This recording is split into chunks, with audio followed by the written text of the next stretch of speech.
The Chief Minister fielded a myriad of questions from the public, including Schengen checks at the airport.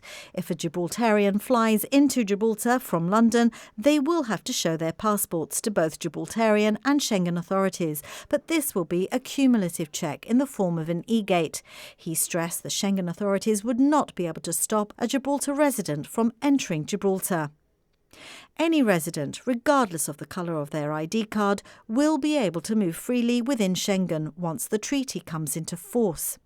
And should a resident choose to enter the Schengen area from the UK, for example Greece, they would still be able to move freely, provided they show their ID card or a driving licence with their passports.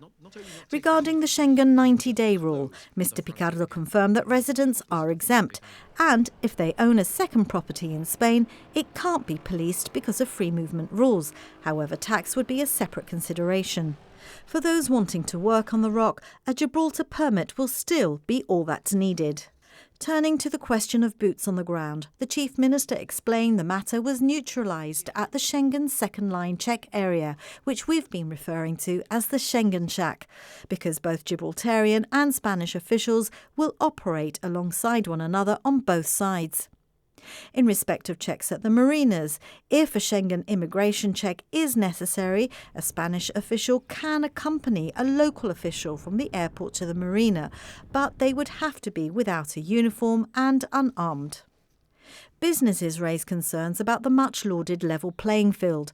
Mr Picardo highlighted the end of VAT claims on goods purchased in Spain, and he stressed it won't be possible for goods to be delivered from Spain into Gibraltar either, unless the company is registered on the Rock.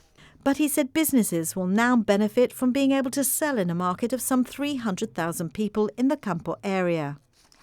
On health, Mr Picardo confirmed that ambulances will once again be able to cross the frontier into Spain. However, he said there would be no returning to the EU's E111 scheme. Community care, he said, will not be affected by the treaty.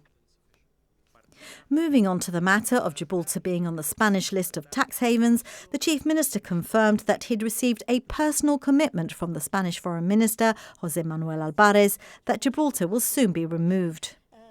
And with the treaty agreement now a reality, Mr Picardo said he would be able to press go on one or two housing projects. All in all, the Chief Minister stressed it wasn't a perfect deal but a negotiation. And using Sir Peter Caruana's analogy on GBC this week, he reiterated that the prize is much better than the price we're being asked to pay.